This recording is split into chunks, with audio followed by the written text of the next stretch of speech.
As-Sunnah Foundation. আসসালামু আলাইকুম ওয়া রাহমাতুল্লাহি ওয়া বারাকাতুহু। আলহামদুলিল্লাহ ওয়াসসালাতু ওয়াসসালামু আলা রাসূলিল্লাহ বাদ। সুপ্রিয় দর্শক শ্রোতা ভাই বোন, দেশ কিংবা প্রবাস যে যেখান থেকে দেখছেন, আপনাদের সকলকে সাদর আমন্ত্রণ জানাচ্ছি আস-সুন্নাহ ফাউন্ডেশন স্টুডিও থেকে। আপনারা দেখছেন আস-সুন্নাহ ফাউন্ডেশন আয়োজিত সাপ্তাহিক প্রশ্নোত্তরমূলক অনুষ্ঠান শরঈ সমাধানের রেকর্ডেড পর্ব। আজ আমরা যেই পর্বটিতে আপনাদের সামনে উপস্থিত হয়েছি সেটি হলো আমাদের 254তম পর্ব। অন্যান্য দিনের মতো আজও ইনশাআল্লাহ তাআলা ঘণ্টা ব্যাপী আপনাদের প্রশ্ন উত্তর দেওয়ার চেষ্টা করব কোরআন এবং হাদিসের আলোকে। ওমা তৌফিক ইল্লা বিল্লাহ। আপনার যে কোনো জীবন ঘনিষ্ঠ জিজ্ঞাসা এই পোস্টের মন্তব্যের ঘরে লিখুন, আমরা ইনশাআল্লাহ আপনার প্রশ্ন উত্তর দেওয়ার আপ্রাণ চেষ্টা অব্যাহত রাখব। প্রিয় দর্শক, আস-সুন্নাহ ফাউন্ডেশনের কোনো আপডেট থেকে থাকলে সাধারণত আমরা আপনাদেরকে শুরুতে জানিয়ে থাকি। তারই ধারাবাহিকতা আমরা আপনাদেরকে জানাতে চাই, বন্যা কবলিত ফেনীতে আমরা একটি বাঁধ নির্মাণের কাজ শুরু করেছি। সংশ্লিষ্ট বিষয়ে এক্সপার্টদের পরামর্শক্রমে সেটি আলহামদুলিল্লাহ কাজ সমাপ্তির দিকে। সেই সাথে আমাদের ইফতার বিতরণ কার্যক্রম যেটি দেশব্যাপী হয়ে থাকে প্রতি বছর, সেটি এবছরও শুরু হতে যাচ্ছে এবং এবছর আমরা প্রথমবারের মতো আমাদের আফতাবনগরে আস-সুন্নাহ ফাউন্ডেশনের কার্যালয়ে যারা ইফতার সামগ্রী কিনে দিতে চান সেগুলোকে আমরা রিসিভ করছি। এর বাইরে প্যাকেজ এর ঘোষণা আমরা দিচ্ছি, সেই প্যাকেজ এর মূল্য পরিশোধ করলে আমরা আপনাদের তরফ থেকে রোজাদারদের কাছে দেশব্যাপী ইনশাআল্লাহ ইফতার পৌঁছে দেব।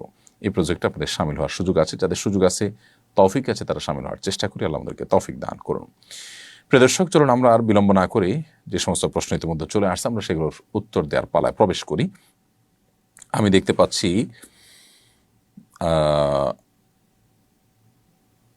সরকার আমিন, আপনি লিখেছেন, আমি একজন স্টুডেন্ট, জাপানে পড়াশোনা করছি। জাপানে কালচার অনুযায়ী কারোর সাথে দেখা হলে বা কথা বলার সময় মাথা নিচের দিকে ঝুঁকানো লাগে। বিশেষ করে পার্ট টাইম জব করার সময় কাস্টমারের সাথে এভাবে কথা বলা বাধ্যতামূলক। মুসলিম হিসাবে আমাদের করণীয় কি? ভাই সরকার আমিন, প্রথম কথা হলো যে নবী করিম সাল্লাল্লাহু আলাইহি সাল্লাম থেকে সুস্পষ্টভাবে এই সম্পর্কে আমরা নির্দেশনা পাই। তিনি বলেছেন তোমরা সালাম দিবে কিন্তু মাথা নোয়াবে না। মাথা নোয়াতে তিনি নিষেধ করেছেন।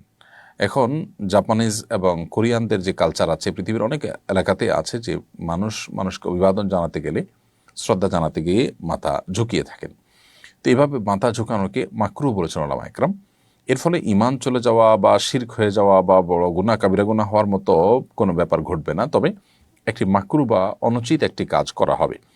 একান্ত নিরূপ অবস্থায় কেউ করলে এটি আশা করা যায় আল্লাহ তাআলা তাকে মাফ করবেন। তবে ধীরে ধীরে নিজের সীমাবদ্ধতার জায়গাটা, সেই জায়গা মানুষদেরকে বোঝানো দরকার যে আমার ধর্মীয় কারণে আমি তোমাকে রেসপেক্ট করি, সেটা অন্যভাবে মুচকে হাসি দিয়ে তার কাজটাকে সিরিয়াসনেসের সাথে করার মাধ্যমে, কাস্টমারকে অন্য কোনোভাবে খুশি করে আমি চেষ্টা করবো তাকে কনভিন্স করার, কিন্তু সেই সাথে আমার যে সীমাবদ্ধতার জায়গাটা আছে সেটা তাকে বোঝানোর চেষ্টা করব। এটা হবে সবচাইতে উপযুক্ত এবং আমাদের মূল করণীয়। তার পাশাপাশি যদি এমন হয় যে আমি সেরকম একটা পরিবেশ পেতে সময় লাগবে, তাহলে আপাতত এটি আপনি করছেন, কিন্তু আপনি সেই সাথে এটাও জানেন যে হাদিসে এটি নিষেধ, তবে নিষেধাজ্ঞাটা হারাম বা শিরক পর্যায়ের না, এটা মাকরুহ পর্যায়ের। আমরা অনেক প্রবাসী ভাইদের কথা জানি জাপান বা কোরিয়ার, যারা তাদের সেখানকার মালিক বা উপরস্থ কর্তা ব্যক্তিদেরকে তারা বুঝিয়েছেন তাদের সীমাবদ্ধতার জায়গাটা, তো তারা অন্যভাবে একটু মাথা নোয়ান, একটু মাথা ঝোঁকান, কিন্তু অন্যদের মতো অতটা ভেঙে পড়েন না। এর মাধ্যমে তারা বোঝানোর চেষ্টা করেন যে আমরা আসলে ধর্মীয় কারণে তোমাকে আমি এটা করতে পারছি না, কিন্তু শ্রদ্ধায় কোনো কমতি নেই, শ্রদ্ধা প্রকাশের সকল পন্থা আমি অবলম্বন করছি। তো আপনি সম্ভব হলে সেই দিকে আপনি যাবেন এবং সম্ভব যেন হয় সেই চেষ্টা আপনার করতে হবে।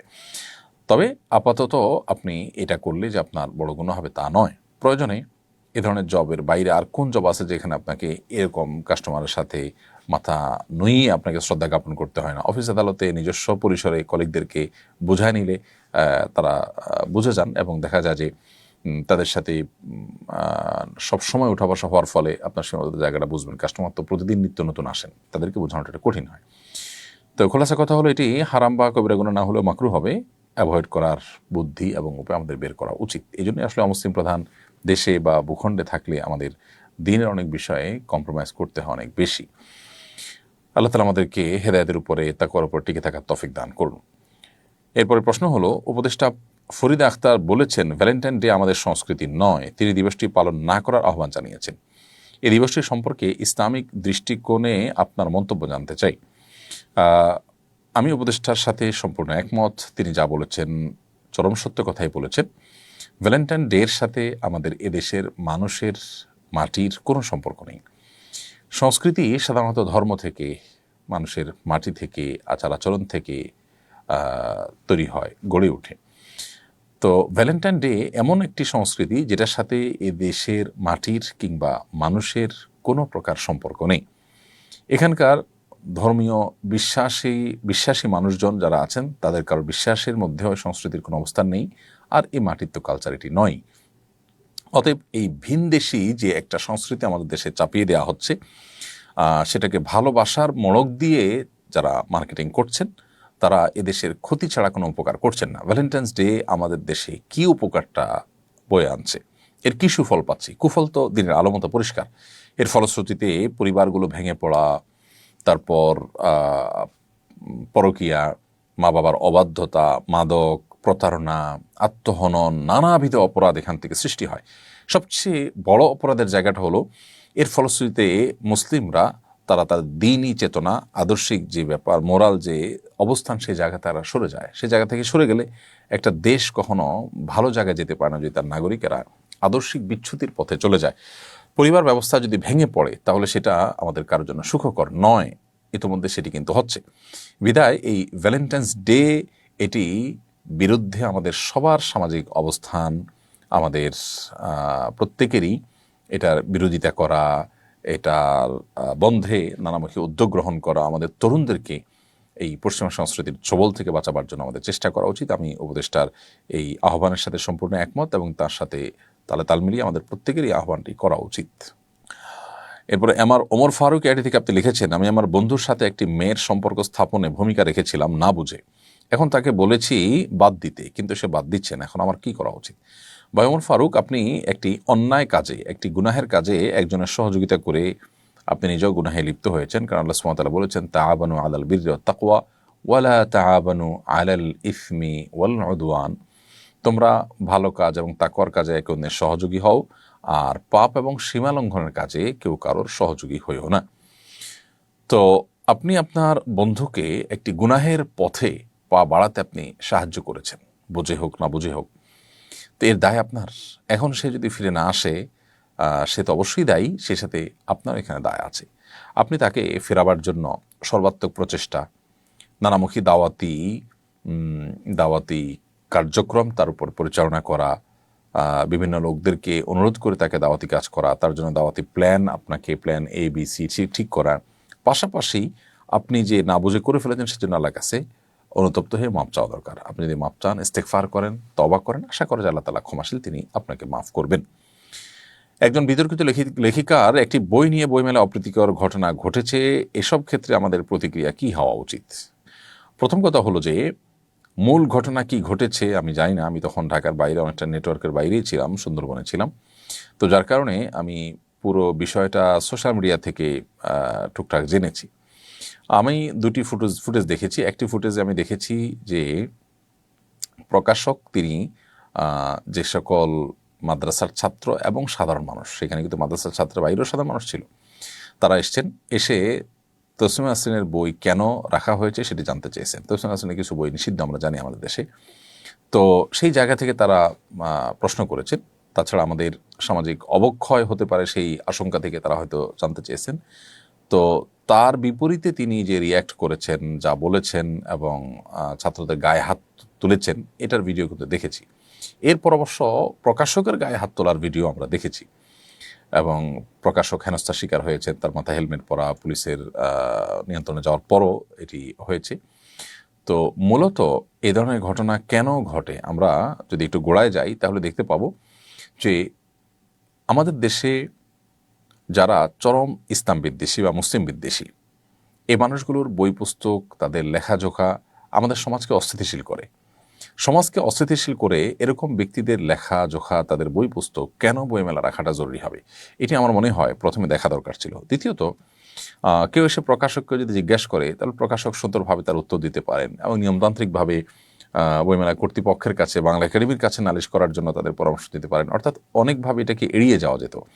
সাধারণ মানুষ আর একজন প্রকাশক, দায়িত্বশীল প্রকাশক যিনি সেখানে স্টল নিয়ে বইয়ের ব্যবসা করছেন, তার দুজনের ভূমিকা তো এক হবে না। তার জায়গা থেকে তিনি যদি এটাকে মিনিমাইজ করার চেষ্টা করতেন বা বিনয়ের সাথে এটাকে ডিল করার চেষ্টা করতেন, তারপরেও ছেলেরা চড়াও হতো, তাহলে এখানে এক চেটি আমি ছেলেদের পরে দোষারোপ করতে পারতাম। কিন্তু সেটা হয়নি, বরং এখানে দেখেছি আমরা দ্বিপাক্ষিক আপনার হাতাহাতি ঘটনা ঘটেছে এবং শুরুটা করেছে প্রকাশক, আমি যতটুকু দেখেছি ভিডিওতে। যাই হোক, সবচেয়ে বড় কথা হলো যে এখানে এই বই রাখা হয়েছে, স্টল দেওয়া হয়েছে, এটা নিশ্চয়ই বাংলা একাডেমি কর্তৃপক্ষ জানেন। বাংলাদেশে আমরা জানি যে ফ্যাসিস্টদের দোসররা তারা বিভিন্ন জায়গায় রন্ধ্রে রন্ধ্রে তারা বসে আছে এবং তারা ইচ্ছাকৃত এসব ঝামেলাগুলো পাকাবার জন্য নানান ইস্যু তারা তৈরি করছে।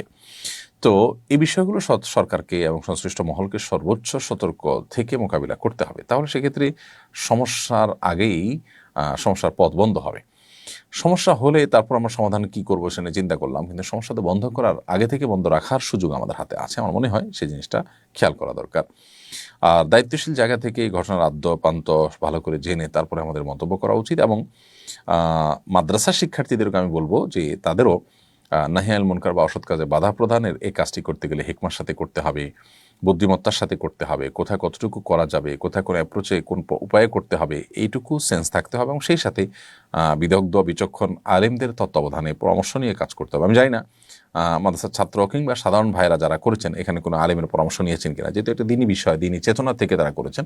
আমার মনে হয় যে গাইডলাইন যদি ফলো করে করা হয় দায়িত্বশীল এবং বিচক্ষণ ওলামাদের, তাহলে সেক্ষেত্রে এ ধরনের পরিস্থিতিতে মোমেনরাই সুফলটা তাদের ঘরে তুলতে পারবে, বদনামটা তাদের ঘরে তুলতে হবে না। বিধায় আমাদেরকে একটু দায়িত্বশীল এবং সচেতন হওয়ার চেষ্টা করতে হবে। আমি তাদের প্রতি উদাত্ত আহ্বান রাখতে চাই।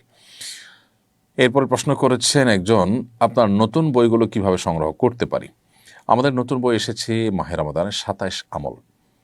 মূলত আমরা রমাদান কেন্দ্রিক যে মাসনুন আমলগুলো আছে সেগুলো কিন্তু অনেকগুলো, আমরা অনেকে সেগুলো জানি না, সেই আমলগুলোকে আমরা একত্র করতে চেয়েছি। বিভিন্ন ভিডিওতে আমরা এই 27 আমল নিয়ে বক্তব্য দিয়েছি। তো এবার সেই 27 আমলের উপরে কোরআন সুন্নাহর আলোকে আমরা আলোকপাত করেছি এবং কিছু কিছু বিশ্লেষণ করে একটা ছোট্ট বই, মাত্র 48-50 পৃষ্ঠার একটা বই আমরা সংকলন করেছি, যাতে করে এক নিমিষে মানুষ পড়ে ফেলতে পারে বা প্রতিদিন একটা করে আমল এর কথা 1-2 পৃষ্ঠায় এটি তালিম করা যেতে পারে বাসা বাড়িতে বিভিন্ন জায়গায়, সেই উপযোগী করে বইটা আমরা করেছি। এটা আপনি রকমারিতে, ওয়াফি লাইফে, নাফিউন সহ বিভিন্ন অনলাইন অফলাইনে আপনি শপে পাবেন, বিভিন্ন বই পুস্তকের বিক্রেতাদের কাছে পাবেন ইনশাআল্লাহ। বইমেলা যদি আপনি পেতে চান তাহলে সমকালীন স্টল নম্বর হলো 796 এবং 797, দুটি স্টল। 796-97 সমকালীনের স্টলে আমাদের বইগুলো পাওয়া যাচ্ছে। এছাড়াও পেনফিল্ডের যে স্টল সেখানেও আমাদের বইগুলো পাওয়া যাবে, আরও বিভিন্ন দোকানে পাওয়া যেতে পারে। তো রকমারিতে আপনি অনলাইনে অর্ডার করতে পারেন, পাইকারির জন্য nafiun.com-এ যোগাযোগ করতে পারেন। ইনশাআল্লাহ বিদিনিল্লাহ বইগুলো যথাসম্ভব অল্প সময়ের মধ্যে আপনাদের কাছে পৌঁছে দিবে এবং আমাদের হাতে বইটা এসে পৌঁছেছে, যেটা আমাদের আনন্দের কারণ, তৃপ্তির কারণ। আমরা আশা করছি এই বইটা আমাদের রমাদানকে অর্থবহ করতে অনেক বেশি সাহায্য করবে ইনশাআল্লাহ তাআলা। এছাড়াও রমাদান কেন্দ্রিক আমাদের রমাদান প্ল্যানার, তারপর তারাবির সালাতে কোরআনের বার্তা, এই বইগুলো 2025 উপলক্ষে নতুন সংস্করণ আমরা প্রকাশ করেছি, কিছুটা পরিবর্ধিত এবং পরিমার্জিত সংস্করণ, সেটাও সংগ্রহ করতে পারি। এবং এখন থেকে রমাদানকে অর্থবহ করবার জন্য এই 3টি বই বিশেষ করে আমাদের সংগ্রহে থাকলে আমরা আশা করছি রমাদান অনেক বেশি আমাদের সাফল্য বয়ে আনবে। নাজমুল হাসান লিখেছেন, আমি একজন ইমাম, মহল্লা থেকে যে খাবার আসে তাই খাই, অধিকাংশ মানুষের ইনকাম সোর্স হারাম, আমার করণীয় কি? গুরুত্বপূর্ণ প্রশ্ন। ইমাম সাহেবরা বাসা বাসা থেকে খাবার আসবেন, সেটা খাবে, এটা ব্যক্তিগতভাবে আমার নিজের কাছে খুব ভালো লাগে না। কারণ হলো, প্রথমত নানান উপার্জনের ব্যাপার আছে, দ্বিতীয়ত হলো ইমাম সাহেবের একটা আত্মসম্মানের ব্যাপার আছে। প্রয়োজনে মসজিদ কর্তৃপক্ষ ইমাম সাহেবকে খাবার দাবার বাবদ আলাদা ভাতা দিয়ে দিবেন, তিনি তার মতো করে রান্না করে নেবেন বা খাবার জোগাড় করে নেবেন। বাসা থেকে খাবার আসবে, এটা দেখতে ভালো দেখা যায় না। একটা সময় হয়তো এত অ্যাক্সেস ছিল না, মানুষ তখন এগুলোর উপর নির্ভর করেছে, এখন আলহামদুলিল্লাহ বহু সুযোগ আছে। সো ইমাম সাহেবদের এই উপায় থেকে, এই পদ্ধতি থেকে তাদের বের হয়ে আসা উচিত এবং মসজিদ কর্তৃপক্ষেরও সেখানে সহযোগিতাপূর্ণ মানসিকতা থাকতে হবে। মূল প্রশ্নের উত্তর যদি আমরা আসি যে বেশিরভাগ মানুষের ইনকাম সোর্স হারাম, আপনার খাবার যে ইমাম হিসাবে আপনার খাবার যে বাসাগুলোতে আছে তাদের শুধু হারাম উপার্জনই আছে, কোনো হালাল উপার্জন নেই, এটা যদি আপনি জানতে পারেন তাহলে তাদের বাসার কোনো কিছু আপনার জন্য খাওয়া হালাল হবে না। আর যদি হালাল হারাম মিশ্রিত থাকে, তাহলে আপনার চেষ্টা করতে হবে সেটা অ্যাভয়েড করার, কিন্তু সেটা খেলে আপনার জন্য হারাম হবে না। এই জন্য যে বাসাগুলোতে খাবার আছে সে বাসাগুলো ঠিক কোন ক্যাটাগরি তাদের উপার্জনটা সেটা আপনাকে বের করতে হবে, তারপর আপনি ডিসিশনে আসতে সহজ হবে। আপনি কি এবছর বইমেলা আসবেন? বইমেলা সম্পর্কে আমরা মন্তব্য জানতে চাই। প্রিয় দর্শক, বইমেলা এবছর আসার সুযোগ হওয়ার সম্ভাবনা খুবই ক্ষীণ। খুবই ব্যস্ত শিডিউলের মধ্যে আমাকে থাকতে হচ্ছে এবছর। তারপরও যদি আসতে পারি ইনশাআল্লাহ আমি চেষ্টা করব স্টলগুলো ঘুরে দেখা এবং কিছুটা হলেও জানান দেওয়া। আর বইমেলা আলহামদুলিল্লাহ আমাদের যাওয়া উচিত এবং বই কেনা উচিত, বই পড়া উচিত। যত বেশি আমরা বই পড়ব তত বেশি সমৃদ্ধ হব এবং আমাদের বইয়ের বাকেটে যেন কোরআনের কোনো ব্যাখ্যা গ্রন্থ, নবী সাল্লাল্লাহু আলাইহি ওয়াসাল্লামের কোনো হাদিসের কোনো ব্যাখ্যা গ্রন্থ কিংবা কোরআন ও সুন্নাহর আলোকে রচিত কোনো বই পুস্তক যেটা আমাকে আলোর পথ দেখাবে, যেটা আমাকে জান্নাতের পথ দেখাবে, সেরকম বই পুস্তক যেন থাকে। আজকাল আলহামদুলিল্লাহ আমাদের অনেক উদীয়মান তরুণ আলেম, এমনকি গায়রে আলেম, অনেকগুলো বই বের হয়েছে যে বইগুলো বেশ মানুষকে প্রেরণা দেয়, যে বইগুলো মানুষকে নাড়া দেয়, যেগুলো আধুনিক সময়ের যে আমাদের তরুণদের নিড আছে সেটাকে ফিল আপ করে। তো এই সমস্ত বইগুলো কেনার জন্য আমি আপনাদেরকে উদাত্ত আহ্বান করছি। জাহাঙ্গীর ফয়েজ আপনি লিখেছেন, এআই দিয়ে প্রাণীর ইমেজ ক্রিয়েট করা যায় আছে কিনা? এআই দিয়ে সম্পূর্ণ একজন মানুষের মতো ইমেজ ক্রিয়েট করার একটা ব্যাপার এখন আমরা দেখছি। সাধারণত যেই কারণে নবী করিম সাল্লাল্লাহু আলাইহি সাল্লাম ছবি অঙ্কন করতে নিষেধ করেছেন, এখানে সেই কারণটা অনেকখানি বিদ্যমান। এবং মানুষ যে হাতে অঙ্কন করে আরেকটা প্রাণীর ছবি বা ভাস্কর্য, এই এআই দিয়ে তৈরি করাটা অনেকটা সেরকমই। তো সেই কারণে এটাও হারাম হওয়াটাই হলো আপনার কোরআন ও সুন্নাহর সাধারণ যে আপনার ডিমান্ড সেটা। তারপরও আমরা এই বিষয়ে আশা করব যে বিদগ্ধ বিচক্ষণ দেশি কিংবা বিদেশি বিভিন্ন স্কলারগণ আছেন, সিনিয়র উলামা ইকরাম আছেন, তাদের আরও ডিটেইল ফতোয়া নিয়ে ইনশাআল্লাহ আপনাদেরকে আমরা জানানোর চেষ্টা করব। সৌদি আরবে অনুষ্ঠিত আন্তর্জাতিক হিফজুল কোরআন প্রতিযোগিতায় বাংলাদেশ নৌবাহিনীর 2 জন সদস্য রৌপ্য জয় করেছেন। এই প্রতিযোগিতায় 32টি দেশের প্রায় 200 নাগরিক অংশ নিয়েছেন। এরপরে কিছু বলবেন আশা করি। আলহামদুলিল্লাহ, এটি আমাদের আরেকটি অর্জন এবং আরেকটি আনন্দের সংবাদ। বাংলাদেশে ইতিপূর্বেই আন্তর্জাতিক বিভিন্ন হিফজুল কোরআন বা কেরাত কম্পিটিশনে বাংলাদেশের মাদ্রাসার ছাত্রদের, হিফজের ছাত্রদের, কোমলমতি শিশুদের তাদের বিভিন্ন অর্জনের কথা আমরা দেখেছি, জেনেছি যে তারা অনেকগুলো দেশকে পেছনে ফেলে তারা চ্যাম্পিয়নের মুকুট তারা নিয়ে এসেছেন বাংলাদেশে। এটি আমাদের জন্য অনেক বড় গৌরবের বিষয়। আলহামদুলিল্লাহ, আমাদের নতুন একটি গৌরবের সূত্র বা ইস্যু আমরা পেলাম যে মাদ্রাসার ছাত্রদেরকে ছাপিয়েও আলহামদুলিল্লাহ নৌবাহিনীর 2 জন সদস্য একই কাজ করেছেন। আমি সেজন্য নৌবাহিনীর সদস্যদেরকে অন্তরস্থল থেকে অভিনন্দন জানাই এবং সেই সাথে শুকরিয়া জানাই আল্লাহ তাআলার কাছে যে আল্লাহ তাআলা আমাদের সেনানৌ এবং বিমান বাহিনীতে অনেক ভাইরা আছেন যারা দিনকে ভালোভাবে চর্চা করার চেষ্টা করেন এবং বাহিনীগুলো আমাদের দেশের নিরাপত্তা, আমাদের ভূখণ্ডের নিরাপত্তার পাশাপাশি তারা নিজেদের মধ্যে নীতিনৈতিকতার যে চর্চা তারা করছেন, এটার সুফল আমরা পাবো, তারাও পাবেন ইনশাআল্লাহ তাআলা।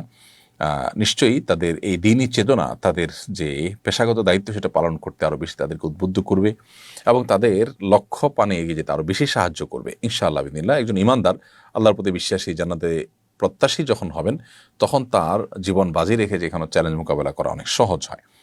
তো আমি আবার অভিনন্দন জানাচ্ছি নৌবাহিনীর এই 2 জন সদস্য ভাইয়ের প্রতি এবং অন্যান্য সদস্য ভাইরা যারা আছেন বা অফিসাররা যারা আছেন তাদেরকে আমরা বলবো, আসলে এজ এ মুসলিম আমরা কোরআনকে জানার চেষ্টা করি, কোরআনকে বোঝার চেষ্টা করি, কোরআন সুন্নাহর আলোকে জীবনকে আলোকিত করি এবং সাজাবার চেষ্টা করি। আল্লাহ আমাদেরকে প্রত্যেককে আমাদের জীবনে কোরআন সুন্নাহর রিফ্লেক্ট যেন হয় সেজন্য আমাদেরকে সেভাবে কাজ করার তৌফিক দান করুন। নূর মোহাম্মদ আপনি লিখেছেন, আমি যখন 4র্থ শ্রেণীতে পড়ি তখন হুজুরের মায়ের ভয়ে না বুঝে কোরআন ধরে মিথ্যা কথা বলেছিলাম। তখন আমি ছোট ছিলাম, তেমন কিছুই বুঝতাম না, এখন করণীয় কি? নূর মোহাম্মদ, ছোট অবস্থাতে না বুঝে যদি আপনি এটি করে থাকেন, এর জন্য আশা করা যায় আল্লাহ তাআলার কাছ থেকে আপনি নিষ্কৃতি পাবেন, নাজাত পাবেন, কারণ আপনার তখনও প্রাপ্তবয়স্ক হওয়ার কথা নয়। যেহেতু আপনি প্রাপ্তবয়স্ক হননি, অতএব আপনার তখনকার কোনো গুনাহ আপনার আমলনামায় লেখা হবে না। তবে অবশ্যই আপনার এখন থেকে সংকল্প থাকা উচিত যে এই ধরনের ভুল যেন আমার আর না হয়। মিথ্যা কথা বলা আল্লাহ তার কাছে জঘন্য অপরাধ, সেখানে আল্লাহর কালামকে ধরে মিথ্যা কথা বলা সন্দেহাতীতভাবে সেটার মধ্যে মাত্রা আরও যোগ করে। তবে আপনি যেহেতু শৈশবে ছিলেন, আশা করা যায় আল্লাহ তাআলা কাছে এর জন্য আপনার কোনো পাকড়াও হবে না।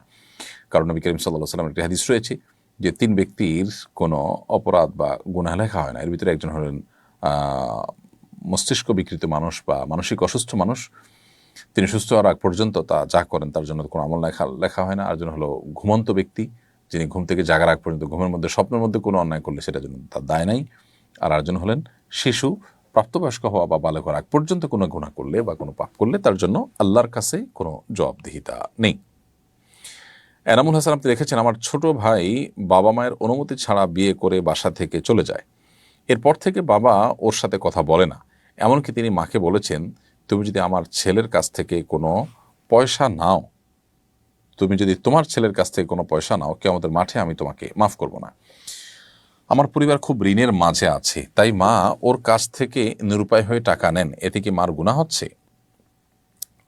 ভাই এনামুল হাসান, আপনার ছোট ভাই অন্যায় করেছেন, মা বাবাকে না জেনে বিয়ে করেছেন, কিন্তু যদি সে একেবারে অজায়গায় না যায়, আপনাদের সাথে সামঞ্জস্যপূর্ণ হয়, এরকম জায়গায় যায় এবং দিনদারিতা মেয়ের ভেতরে এটা দেখে, মেয়ের পরিবারের মধ্যে এটা দেখে সে বিয়ে শাদী করে থাকে, বা একেবারে খুব বেশি যেটাকে বলে অস্বাভাবিক অসামঞ্জস্যপূর্ণ কোনো কাজ না করে থাকে, তাহলে তার এটাকে মেনে নেওয়া উচিত আপনাদের, এবং যেটা করে ফেলেছে সে সেটাকে সন্তুষ্ট চিত্তে আপনারা গ্রহণ করা উচিত। অন্তত অ্যাটলিস্ট জেনা তো হচ্ছে না, গুনাহ তো করছে না, সেই জায়গা থেকে আপনার বাবাকেও বোঝানো উচিত।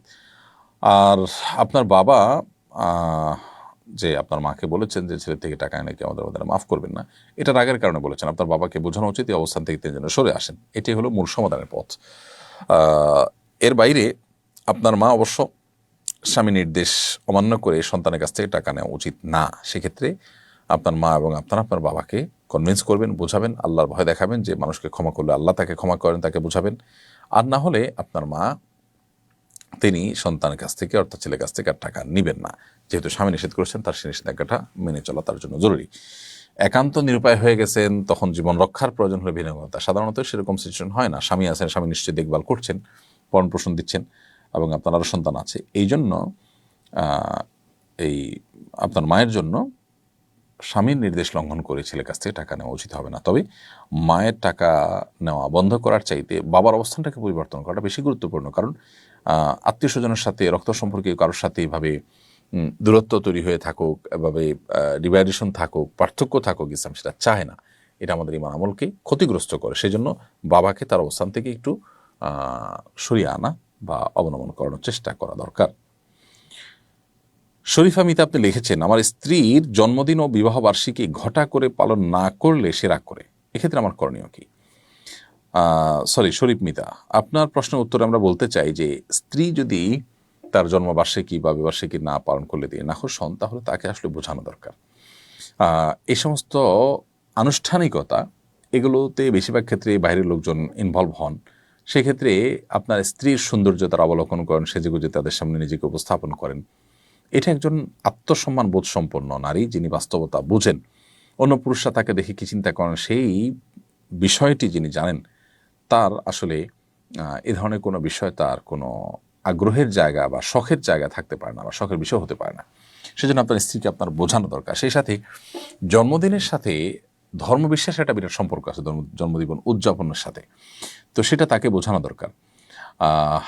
যদি একান্ত আপনি না বোঝাতে পারেন, সেক্ষেত্রে আপনি স্ত্রীর এই রাগের কাছে মাথা নত করে আপনি এই কাজগুলো করতে বাধ্য নন। তিনি রাগ করে থাকতে পারেন, অন্য কোনোভাবে আপনি তাকে কনভিন্স করবেন, তারপরে আপনি আপনার অবস্থানে অটল থাকবেন। তবে চেষ্টা করবেন তাকে বুঝিয়ে আপনার যে অপারগতার জায়গাটা সেটা তাকে বোঝানো এবং সে জায়গা নিয়ে আসা। এক অভিনেত্রীকে তার ভাই তাদের বাবার সম্পত্তিতে সমান অংশ দিয়েছেন। সাম্প্রতিক সময় বিষয়টাকে বিভিন্ন মিডিয়া ভালো উদাহরণ হিসাবে পেশ করছেন। বিষয়টা কীভাবে দেখছেন? দেখুন, অনেক চমকপ্রদ বিষয় আছে যেগুলো দেখতে বেশ সুন্দর, কিন্তু বাস্তবতা বিবর্জিত। বাবার সম্পদে সন্তান হিসাবে ছেলেকে যতটুকু শরীয়ত দিয়েছে, মেয়েকে তার কম দিয়েছে, অর্ধেক দিয়েছে। এখানে সন্তানকে সমান হারে শরীয়ত দেয়নি, কারণ শরীয়ত ন্যায্য অধিকার দিতে চেয়েছে। সমান আর ন্যায্য দেওয়া দুটো এক জিনিস না। আপনি আপনার বোনকে আপনার বাবার সম্পদে যতটুকু আপনি ভাগ পান সমান হারে দিয়ে দিয়েছেন। এই দিয়ে দেওয়াটা যদি আপনার পক্ষ থেকে স্বেচ্ছায় হয়, সমান কেন, আপনি পুরাটা করে দিয়ে দেন যে আমি নেবই না, সেটা তো ভালো। যদি বোন অভাবী হয় আপনি দিলেন, শরীয়ত সেটা নিষেধ করে না। কিন্তু আপনি যদি মনে করেন যে এটা তার প্রাপ্য, এটা তার অধিকার এবং তাকে এটা দেওয়া উচিত, আমি না দিলে জুলুম করব, তাহলে সেক্ষেত্রে আপনার ইমান নিয়ে টানাটানি দেখা দিবে। কারণ বাবা মায়ের সম্পদে তার জন্য শরীয়ত আপনার সমান অংশ রাখে নাই। কেন রাখে নাই? আপনি আপনার স্ত্রীর ভরণ পোষণ করতে বাধ্য, আপনার বোন তার নিজের ভরণ পোষণ এর বা দায়ভার বহন করতে তিনি বাধ্য নন। শরীয়ত যার খরচ যত বেশি আছে তাকে বেশি বেশি দিতে বলেছে, যার খরচ কম বা খরচ নাই টোটালি তাকে কম দিতে বলেছে। এখানে এই কম দেওয়াটা এটা অবিচার নয়, বৈষম্য নয়, ন্যায্যতা, যখন যেখানে যতটুকু প্রয়োজন। যাদের ফ্যামিলি ব্যবস্থাপনার প্রতি অ্যালার্জি আছে, যারা চায় মানব সভ্যতাই পৃথিবীতে সংকটের মধ্যে পড়ুক, ফ্যামিলি ব্যবস্থাপনা ভেঙে পড়ুক, মানুষের জন্মের হার কমে যাক, তারা মূলত এটাকে প্রমোশন করে। কারণ এর মধ্য দিয়ে একজন নারী তিনি পুরুষের সমান সমান পরিবারে অংশগ্রহণ করবেন অর্থনৈতিকভাবে, এবং এর মাধ্যমে স্বামী স্ত্রীর মধ্যকার এমনি সম্পর্ক ঠুনকো হয়ে যাচ্ছে আমাদের সমাজে, সেটা আরও ঠুনকো হবে। আমরা দেখি পৃথিবীর উন্নত দেশগুলোতে কী অবস্থা হয়ে গেছে পরিবার ব্যবস্থাগুলো, সবাই যার যার জায়গায় অতি স্বাধীনতা এটা ভোগ করার ফলে যেটা হয়েছে যে তাদের মধ্যে দাম্পত্য জীবনের সুখ, তারপরে তাদের পরস্পরের প্রতি ভালোবাসা এবং সন্তান গ্রহণ করা, একটা সুন্দর সংসার গড়ে তোলা, এগুলোর প্রয়োজনে তারা অনুভব করে না। প্রত্যেকে যার যার নিজেকে স্বয়ংসম্পূর্ণ মনে করে এবং তিনি তথাকথিত লাইফকে এনজয় করার নামে এগুলো করেন, যদিও প্রকৃত এনজয় হয় পারিবারিক ব্যবস্থাপনার মাধ্যমে। সেজন্য অভিনেত্রীর ভাই তাকে বাবার সম্পত্তিতে সমান দিয়ে তিনি উদারতার পরিচয় দিয়েছেন। যদি তার নিজে থেকে তিনি দিয়ে থাকেন, আল্লাহর বিধানের প্রতি তার যদি কোনো সংশয় থাকে, তাহলে সেটা তার ঈমান হরণ করার বিষয় হবে। আমাদের এক শ্রেণী মিডিয়া আছে যারা পশ্চিমা বিভিন্ন সংস্কৃতিকে দেশে প্রমোট করে থাকে, যারা এই দেশের সংস্কৃতির বিরুদ্ধে অবস্থান নিয়ে থাকে, তারা এগুলোকে নানাভাবে ভালো উদাহরণ হিসাবে দেখাবে। এর চাইতে হাজারটা ভালো উদাহরণ আমাদের সমাজে আছে। সেটা কিন্তু তারা দেখবেন যে অবলীলায় এড়িয়ে যান। তারা একটা নির্দিষ্ট এজেন্ডা বাস্তবায়ন করার জন্য মূলত এই প্রক্রিয়াটা অবলম্বন করেন। আল্লাহ তাআলা আমাদেরকে তাদের সমস্ত ষড়যন্ত্র থেকে হেফাজত রাখুন। এমনি রাসেল লিখেছেন যে নারীরা কথায় কথা অভিশাপ দেয় তার বিধান কি, তাদের দোয়া কি কবুল হবে? নারী হোক আর পুরুষ হোক, কথায় কথা অভিশাপ দেওয়াটা এটা ভালো জিনিস নয়। নবী করিম সাল্লাল্লাহু আলাইহি সাল্লাম তার সম্পর্কে হাদিসে বর্ণিত হয়েছে যে নবী করিম সাল্লাল্লাহু আলাইহি সাল্লাম তিনি লাআন, তাআন, ফাহিশ এবং বাযী ছিলেন না। অর্থাৎ কথায় কথা অভিশাপকারী, মানুষকে দোষারোপকারী, তারপর অশ্লীল উক্তিকারী, অশ্লীল কাজ করা মানুষ, অথবা নিচু কথা বলা, নিচু চিন্তার এরকম কোনো চরিত্রের থেকে আল্লাহ নবী সাল্লাল্লাহু আলাইহি ওয়াসাল্লাম পবিত্র ছিলেন। তার মানে তিনি কখনো এগুলো করতেন না। তো সেজন্য কোনো নারী হোক আর কোনো পুরুষ হোক, যিনি কথা কথা মানুষকে অভিশাপ দেন, তিনি অবশ্যই গুনাহগার, তিনি অবশ্যই পাপিষ্ঠ, এবং এটা অভিশাপ দেওয়াটা একটা গুনাহ। মানুষের প্রতি আপনি কোনো কারণে অসন্তুষ্ট হয়ে আপনি যদি কিছু তাকে ভর্ৎসনা করতে চান, তাহলে এমন শব্দ বলবেন যেটাতে অভিশাপ নেই বরং দোয়া আছে। যেমন একজন মানুষ খারাপ কাজ করছে, আল্লাহ তোমাকে হেদায়েত দান করো, তুমি খারাপ কাজ থেকে ফিরে আসো, এটা উৎসাহ প্রকাশ করে মানুষ বলতে পারে। কিন্তু যদি আপনি তাকে বদদোয়া দেন, তাহলে সেক্ষেত্রে আপনি নিজেই গুনাহগার হবেন। অতএব এটা নারী পুরুষ সবার জন্য সমান। কিন্তু এর মানে এই না যে অভিশাপ দিলে তার দোয়া কবুল হবে না, এমন কোনো কথা কোরআন হাদিসে কোথাও নেই। তবে পাপিষ্ঠ হওয়ার কারণে আল্লাহর রহমত থেকে তিনি বঞ্চিত হবেন, সেটা তো বলাই বাহুল্য। আমাদের মা বোনেরা ইফতারের সময় হওয়া সত্ত্বেও মসজিদে আজান না দেওয়া পর্যন্ত ইফতার করেন না। মহল্লার মসজিদে আজান না দিলে কি ইফতার করা যাবে না? দেখুন, মহল্লার মসজিদে আজান না দিলে ইফতার করা যাবে না, ব্যাপারটা তা না। ইফতারের সম্পর্ক আজানের সাথে নয়, সূর্য ডোবার সাথে। সূর্য ডুবেছে এটা নিশ্চিত হয়ে গেলে আপনি ইফতার করে ফেলবেন। যে ইমাম সাহেব আজান দিচ্ছেন, যারা আজান শুনে আপনি ইফতার করবেন, তার আগ মুহূর্তেও আপনি ইফতার করবেন না। ওই মুয়াজ্জিন সাহেব বা ইমাম সাহেব নিজে তো আগে সূর্য ডুবার পরে কিছু মুখে দিয়ে তারপর আজান দেন, তাহলে আপনার আগে তিনি ইফতার করেছেন, আপনি কেন ইফতার পরে করবেন? নবী করিম সাল্লাল্লাহু আলাইহি ওয়াসাল্লাম বলেছেন, এই উম্মত ততদিন পর্যন্ত কল্যাণের মধ্যে থাকবে মা আজ্জাল ফুতুর ও আখারুস সুহুর, যতদিন তারা ইফতার তাড়াতাড়ি করবে এবং সাহরি দেরিতে করবে, ততদিন পর্যন্ত তারা কল্যাণের মধ্যে থাকবে। বিধায় সময় হওয়ার পর ইফতার তাড়াতাড়ি করে ফেলা উচিত, বিলম্ব করা উচিত না, নামাজ আজানের জন্য অপেক্ষা করা উচিত না, যদি সূর্য ডোবাটা নিশ্চিত হয়ে যায়। এরপর হিসাম লিখেছেন, ছোট বাচ্চাকে গোসল করিয়ে ব্যবহৃত পানি টয়লেটের কমোডে ফেললে কি বাচ্চার কোনো ক্ষতি হবে? কোনো অসুবিধা নেই। বাচ্চাকে গোসল করানোর পর অতিরিক্ত পানি বা ব্যবহৃত পানি যেটা আছে সেটা টয়লেটের কমোডে আপনি ফেলে কমোড পরিষ্কার করলেন, সেটা করতে পারেন, ড্রেনে চলে যেতে পারে। একদম কমোডে কোনো অর্থ ছাড়া, কোনো বিশেষ কোনো উপকারিতা ছাড়া জাস্ট শুধু ঢেলে দিলেন, সেটা না করে যদি আশপাশে কোনো গাছে ঢালা যায় বা কমোড পরিষ্কার করার কাজ বা টয়লেট পরিষ্কার করার কাজও করা যায়, তারপর সেটা উত্তম। খোলাসা কথা হলে কোনো অসুবিধা নেই, শিশুর কোনো ক্ষতি হবে না। এরপর প্রশ্ন হলো 15 শাবানের করণীয় বর্জনীয় সম্পর্কে জানতে চাই। 15 শাবান বা মধ্য রজনীতে আমরা অবস্থান করছি। এই রাতে আল্লাহ তাআলা মুশরিক এবং হিংসুক মানুষের প্রতি শত্রুতা পোষণকারী এই মানুষগুলো ছাড়া আল্লাহ তাআলা বাকি মুসলমানদেরকে সাধারণ ক্ষমা ঘোষণা করে। সেই জন্য আল্লাহর ক্ষমা লাভের জন্য আমাদের চেষ্টা থাকতে পারে।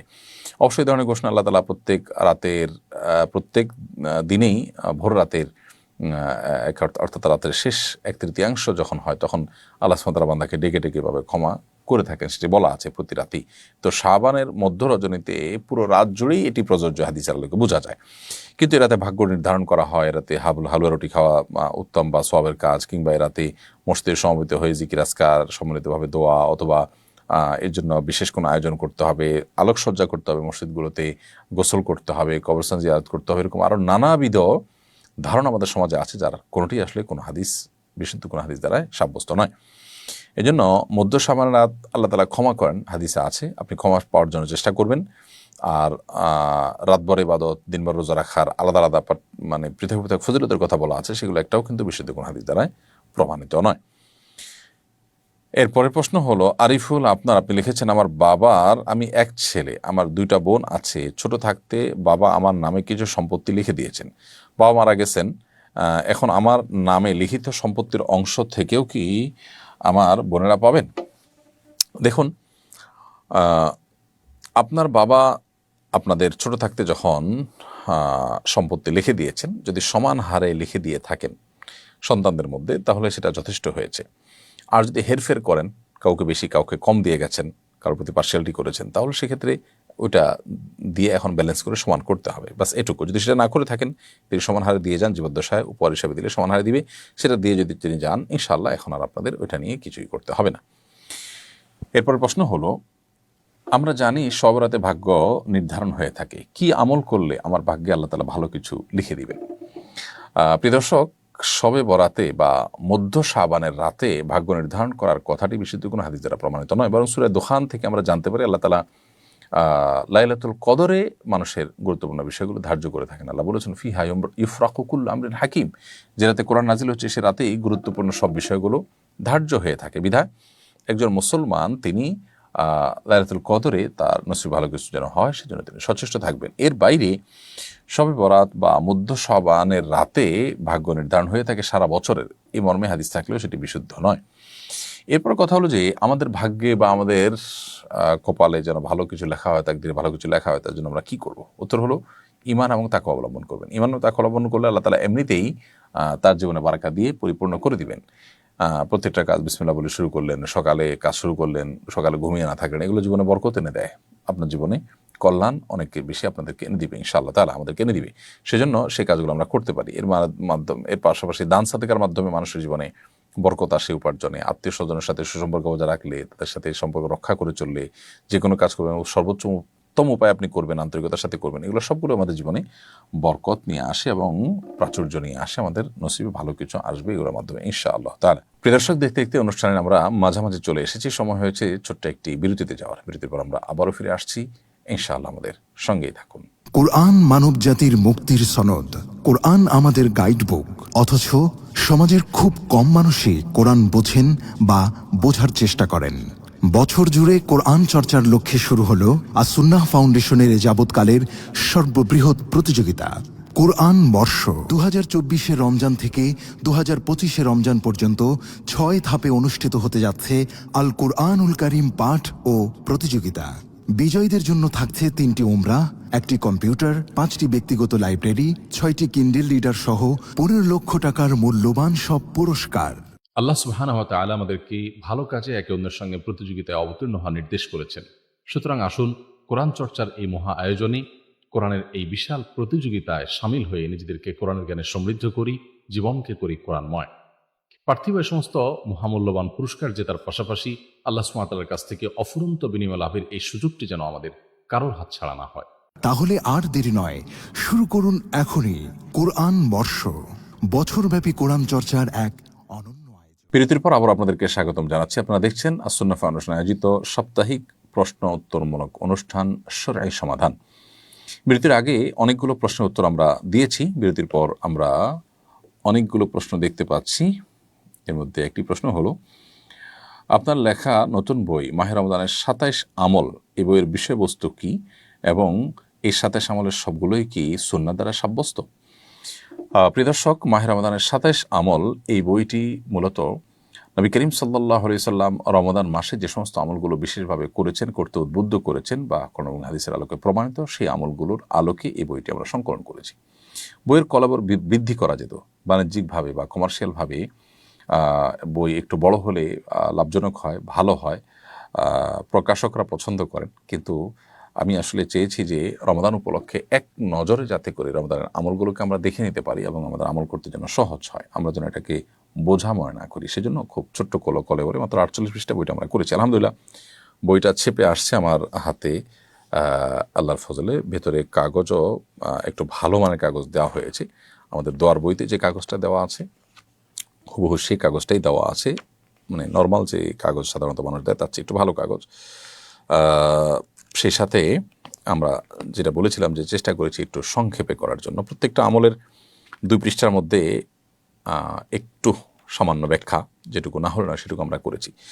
আমরা চাইলে একদিন একটা আমল আমরা যদি পড়তে চাই, তাহলে সেক্ষেত্রে পুরো আমলটা পড়তে আমাদের হয়তো 2 থেকে 2.5 মিনিট সময় লাগবে। আমরা মসজিদে, আমাদের বাসা বাড়িতে, আমাদের কর্মস্থলে, বিভিন্ন জায়গায় আমরা এই বইয়ের তালিম করতে পারি। প্রতিদিন একটা করে আমল এক একজন পাঠ করলেন এবং নিজেদের মধ্যে পর্যালোচনা করলেন। এই পাঠচক্র বা আপনার এই যে গ্রুপ স্টাডি, সেটা ইনশাল্লাহ আমাদের রমাদানকে অনেক বেশি অর্থবহ করে দিবে।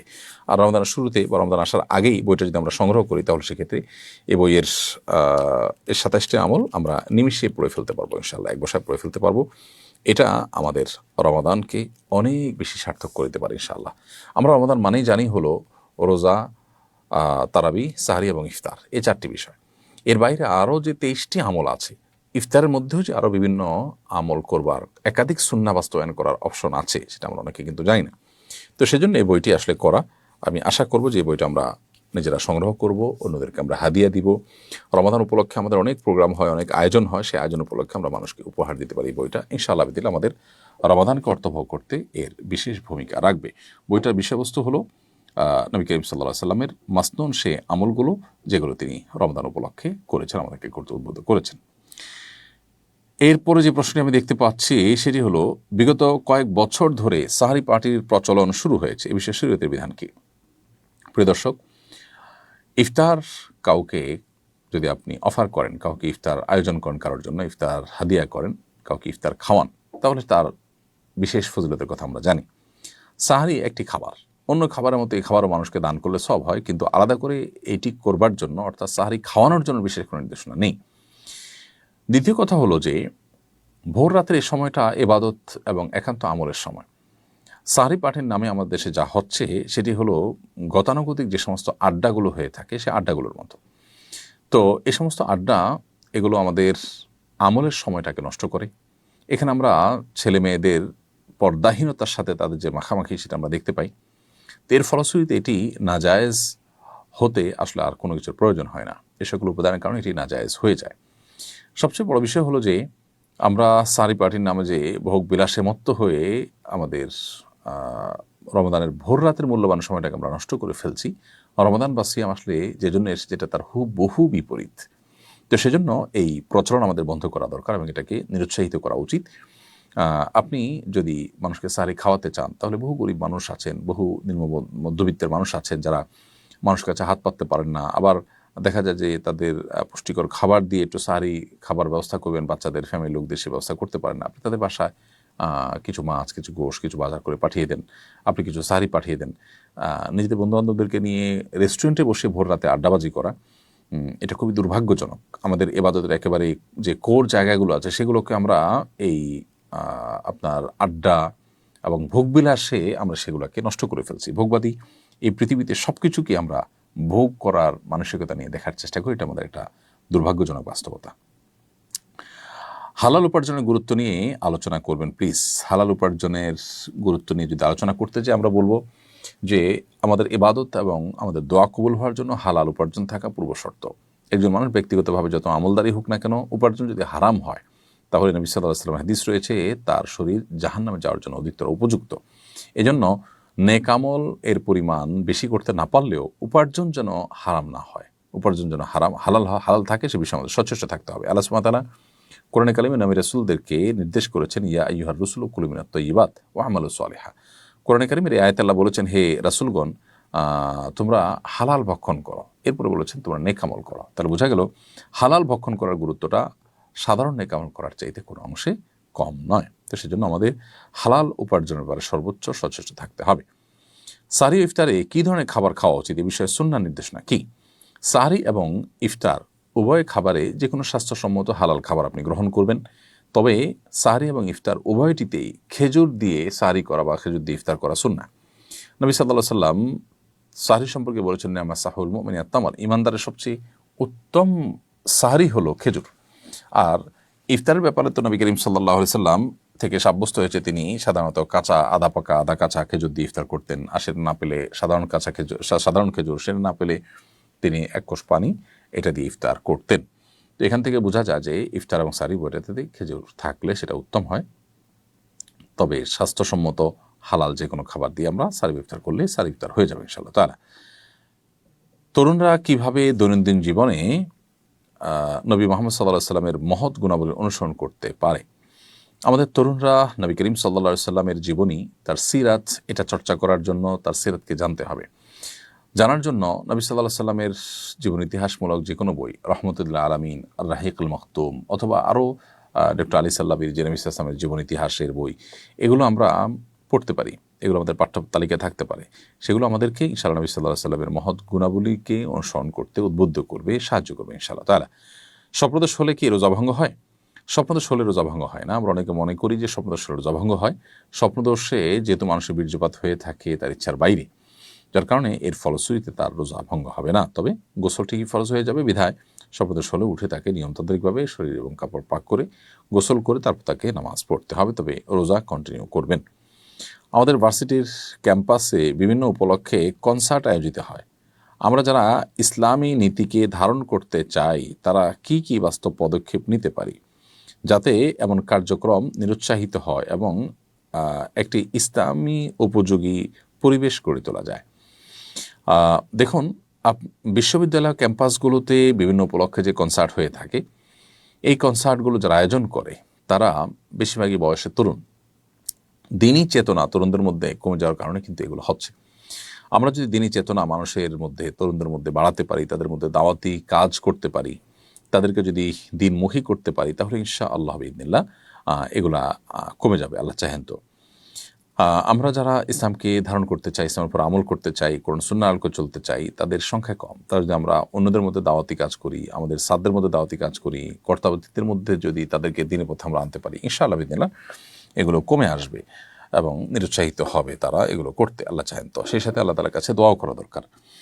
এবং যত বেশি দাওয়াতি কাজ বাড়বে, কৌশলগত দাওয়াতি কাজ অনেক বেশি করা যাবে এবং ছাত্রদের মধ্যে একটা সম্মিলিত প্রচেষ্টা থাকবে, তত বেশি ইনশাআল্লাহ এ সকল আপনার উন্মাদনা এগুলো কমবে। এ সকল কনসার্ট, এগুলোর উন্মাদনা, এগুলোতে আশপাশে মানুষের ব্যাপক বিরক্তির কারণ হয়, শব্দ দূষণ হয়, মানুষকে বিরক্ত করা হয়, নানাবিধ মন্দ দিক আছে। এবং সবচেয়ে বড় কথা হলো, একজন মুসলমান তিনি এই সমস্ত গান বাজনা এগুলোর ফলশ্রুতিতে যে আল্লাহর অসন্তুষ্টির পাত্র হবেন, সেই সাথে হেদায়েত থেকে দূরে সরে যাওয়ার আশঙ্কা হয়। যারা এগুলোর মধ্যে ডুবে থাকেন তাদের অন্তর অনেকটাই হেদায়েতের জন্য অনুপযোগী হয়ে পড়ে। তো সেই জায়গা থেকে আমাদের নিজেদের বাঁচা এবং সবাইকে বাঁচাবার জন্য আমাদের সংগ্রাম চালাতে হবে। ঢাকার মতো একটি প্রতিকূল পরিবেশে কিভাবে ইসলামিক মনোভাব সম্পন্ন একটি কমিউনিটি গড়ে তোলা যেতে পারে? প্রিয় দর্শক, এই জন্য আপনার পরিচিত সার্কেলের মধ্যে যারা দিনকে সিরিয়াসলি প্র্যাকটিস করতে চান তাদেরকে নিয়ে আপনি যদি কোথাও বাসা ভাড়া নেন, একটা বাসায় ওরকম মানুষদেরকে আপনি একত্র করেন, অনবোর্ড করেন, আশপাশে তাদেরকে রাখেন, তাদের সাথে থাকেন, তাহলে ইনশাআল্লাহ এটা আমাদেরকে সাহায্য করতে পারে একটা দিনই অনুকূল পরিবেশে সন্তানদের বড় করবার ক্ষেত্রে। আর যদি আল্লাহ তৌফিক কোরআন নিজে ঘরবাড়ি করার, তাহলে সেক্ষেত্রে একটা বিল্ডিং কয়েকজন মিলে করলেন, সবাই দিনদার মানুষের মসজিদের আশপাশ দেখে করলেন, অথবা একটা সোসাইটি ডেভেলপ করলেন। যেমন আমরা আসুন্নাহ ফাউন্ডেশন মসজিদ কমপ্লেক্সের আশপাশে জায়গাগুলোতে আমরা আমাদের ফাউন্ডেশনের যারা শুভাকাঙ্ক্ষী আছেন তাদেরকে নিয়ে একটা সোসাইটি ডেভেলপ করছি। এই টাইপের কাজ যে কোনো জায়গাতে আপনি আপনার উদ্যোগে আপনার সামর্থ্য অনুযায়ী আপনি করতে পারেন। গ্রামে হতে পারে, শহর হতে পারে, ভাড়াটিয়া হয়ে হতে পারে, বাড়িয়ালা হয়ে হতে পারে। এর পাশাপাশি একটা উদ্যোগ আমরা নিচ্ছি, সেটা হলো আসুন্নাহ ফাউন্ডেশনের একটা বড় শেড তৈরি হচ্ছে।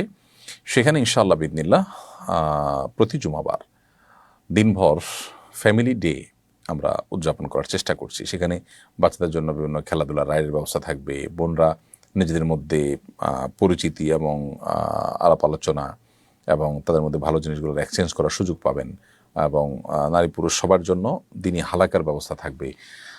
তো এই আয়োজনটা বিনোদন এবং দিনী চেতনা বৃদ্ধি নিজেদের মধ্যে, সেজন্য আমরা করব ইনশাআল্লাহ তাআলা। এটা নিয়ে আমাদের ব্যাপক পরিকল্পনা আছে। আশা করি এটা আপনাদের কিছুটা হলেও এই চাহিদা পূরণ করবে। মেয়েরা কি রোজা পূর্ণ করার জন্য ওষুধ খেয়ে মাসিক বন্ধ রাখতে পারবে? এটা উচিত নাকি অনুচিত?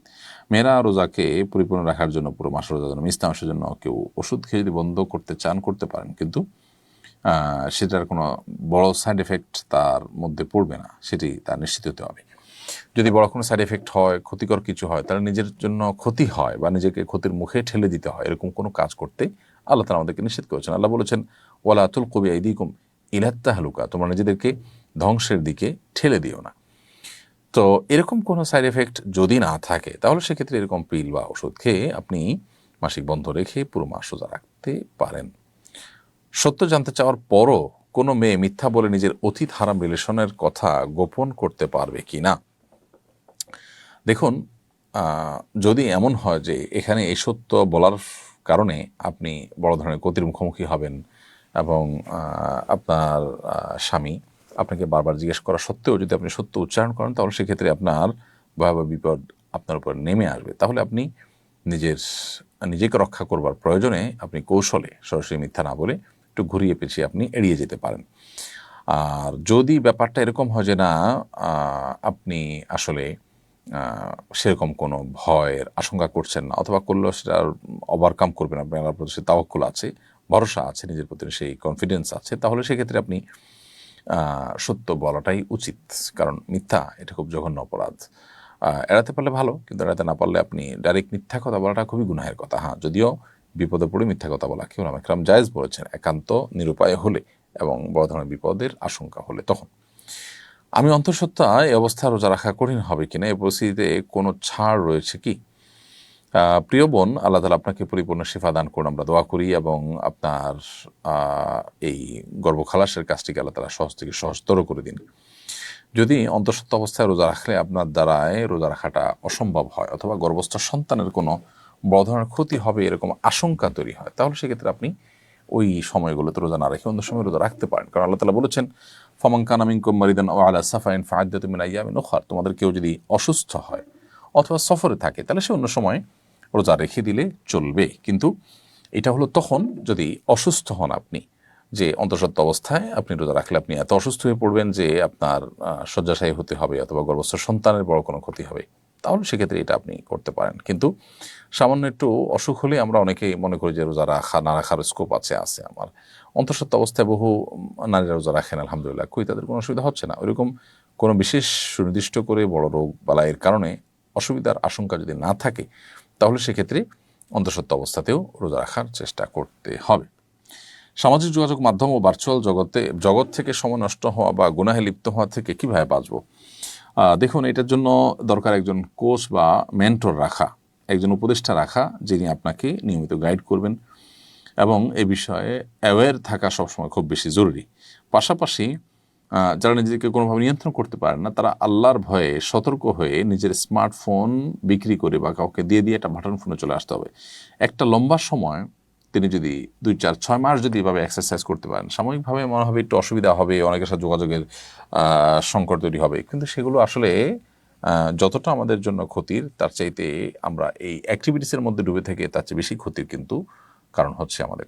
বিধায় এই উপায়টা অবলম্বন করা যেতে পারে যে আমরা স্মার্টফোন ইত্যাদি থেকে দূরে সরে চলে আসলাম এবং সাধারণ বাটন ফোন ইত্যাদি ব্যবহার করে কাটালাম কিছুকাল। তাতে ইনশাআল্লাহ বদভ্যাস দূর হয়ে যাবে আমরা বিশ্বাস করি। আমাদের মসজিদে একটি শিশু পেশাব করে দিয়েছে, এই জন্য মসজিদ কর্তৃপক্ষ শিশুদের নিয়ে আসার ব্যাপারে কড়াকড়ি আরোপ করেছে। 7 বছরের নিচের শিশুদের নিয়ে আসতে দিচ্ছে না। বিষয়টা দ্বীনি দৃষ্টিকোণ থেকে উচিত নাকি অনুচিত? 7 বছরের নিচের বাচ্চা তো আসলে নামাজ সম্পর্কে বোঝেও না। নবী সাল্লাল্লাহু আলাইহি ওয়াসাল্লাম বলেছেন, মুরু আওলাদাকুম বিস-সালাতি ওয়া হুম আবনাউ 7 সিনিন, বাচ্চাদের বয়স যখন 7 হবে তখন তাদেরকে নামাজে নির্দেশ করা, বিধায় তাদেরকে 7 বছর বয়সে মসজিদে আনবেন। 7 বছরের নিচে হলে তারা তো নামাজের নির্দেশও তাদেরকে করা হয় না, তারা নামাজ বুঝেও না। যদি এমন হয় যে নামাজের কিছুই বোঝে না, শুধুই আসে যায়, তাহলে অন্যদের ডিস্টার্ব করলে এরকম বাচ্চা না আনা উচিত। তবে মসজিদ কর্তৃপক্ষ বাচ্চাদেরকে মসজিদে আনলে একটু অসুবিধা হবে, সেগুলোকে সহনশীলতার সাথে দেখার মানুষের থাকা দরকার। আবার বাচ্চার অভিভাবকেরও দায়িত্ব আছে যে তার সাথে কোনো বাচ্চা আসে মসজিদে পেশাব করে দিল কিনা, মসজিদে নোংরা নাপাক করে দিল কিনা, পানি ফেলে দিল কিনা, গ্লাস ভেঙে ফেললো কিনা, এই বিষয়গুলো যেন সর্বোচ্চভাবে সতর্ক তারা থাকেন। মোদ্দা কথা হলো যে বাচ্চাদের মসজিদে আসা নিষেধ নয়, এবং তারা যদি পেশাবও করে দেয় সেজন্য আপনি তাদেরকে মসজিদে আসতে নিষেধ করে দিবেন, আসার স্কোপ রাখবেন না, এই সুযোগ নেই। আমরা জানি নবী সাল্লাল্লাহু আলাইহি ওয়াসাল্লাম মসজিদে একজন বেদুইন এসে পেশাব করে দিয়েছিলেন। নবী সাল্লাল্লাহু আলাইহি ওয়াসাল্লাম এরপর থেকে বেদুইনদেরকে সবাইকে মসজিদে আসতে নিষেধ করেন নাই। সো আপনি কোনো বাচ্চা পেশাবের কারণে ঢালাভাবে সব বাচ্চাকে মসজিদে আসতে নিষেধ করবেন না। তবে হ্যাঁ, এটারই যে অতিরিক্ত ছোটো বাচ্চা যারা আমাদের কিছুই বোঝে না, তাদেরকে আনলে যদি অন্যদের ডিস্টার্ব হয় তাহলে না আনাই উচিত, কারণ মসজিদে যে উদ্দেশ্যে আনবেন সেটা হাসিল হলো না, বরং ক্ষতি হলো। তো সেই ক্ষতিটা করা কিন্তু জায়েজ নয়। দুগ্ধপোষ্য শিশুর মায়ের জন্য রোজা রাখার ক্ষেত্রে কোনো শৈথিল্য আছে কিনা? যে মা দুগ্ধপোষ্য শিশু আছে তার জন্য রোজা না রাখার আলাদা কোনো অপশন শরীয়তে নেই। তবে ব্যাপারটা যদি এরকম হয় যে দুগ্ধপোষ্য সন্তান তিনি এই মায়ের দুধ ছাড়া অন্য কোনোটার উপর আর নির্ভরশীল না, বা অন্য কোনো দুধের ভালো কোনো ব্যবস্থাও নেই, এবং এই দুধ মা রোজা রাখলে শুকিয়ে যায়, এরকম অসুস্থ মা, এবং তাতে বাচ্চার কষ্ট হয়, মৃত্যু বা স্থায়ী রোগের আশঙ্কা হয়, এই রকম লেভেলের সমস্যা হলে তখন সেই দুগ্ধপোষ্য শিশুর মা তার জন্য রোজা না রেখে এই রোজাগুলো তার যখন স্বাভাবিক অবস্থা আসবে তখন রেখে দিলে আদায় হয়ে যাবে। সাধারণত এরকম জটিল পরিস্থিতি হয় না। অনেক বাচ্চার মায়েরা আছেন যারা বুকের দুধের বিপরীতে তারা ফিডার ইত্যাদিতে খাওয়াচ্ছেন, বাইরের খাবার খাওয়াচ্ছেন, আলহামদুলিল্লাহ, তার সাথে বাচ্চাদের চলতে পারে। আবার এমন হতে পারে যে দিনের বেলা আপনি লম্বা সময় ঘুমিয়ে রাতেরবেলা জেগে থাকলেন, তাতে করে বাচ্চা আপনার সাথে ঘুমিয়ে কাটালো, একটা বড় অংশ ঘুমিয়ে চলে যাবে, বাকি যেটা আছে সামান্য একটু কান্নাকাটি বাচ্চা করবে, সেটা সামলাবার মতো। এরকম হলে তার জন্য রোজা না রাখার কোনো স্কোপ নেই।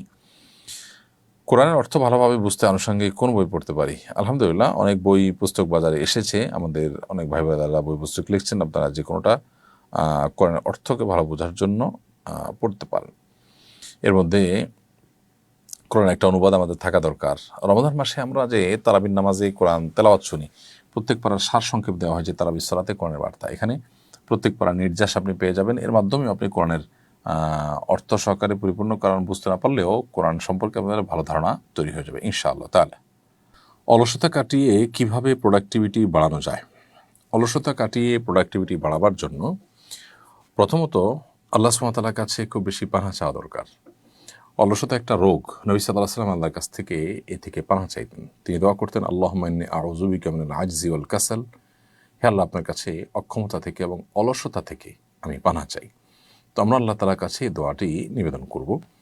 পাশাপাশি কর্মচঞ্চলতা, কর্মস্পৃহা বাড়াবার জন্য লাইফস্টাইলের মধ্যে বেশ কিছু পরিবর্তন আনা যেতে পারে। যেমন আমরা খুব কর্মচঞ্চল এবং খুব ব্যস্ত মানুষ, যাদের জীবনে মিশন ভিশন আছে, অ্যাক্টিভিটিস আছে, অনেক বেশি প্রোডাক্টিভ, সে মানুষগুলোর সান্নিধ্য, সংস্রব, তাদের সাথে উঠা বসা, এটা মানুষের অলসতা কাটাতে মানুষকে সাহায্য করে। সেই সাথে আমাদের খাবার দাবার, আমাদের ঘুম, এগুলো নিয়ন্ত্রণ করা, অতিরিক্ত খাবার, অতি ভোজন, এগুলো মানুষের শরীরের মধ্যে আলস্য নিয়ে আসে। এই বিষয়গুলো যদি পরিহার করা যায়, অলসতা কাটানো সম্ভব। আজকাল আমাদের প্রোডাক্টিভিটি কমার অন্যতম বড় কারণ হলো আমাদের স্মার্টফোনে বা সোশ্যাল মিডিয়াতে লাগামহীনভাবে আমরা ডুবে থাকাটা।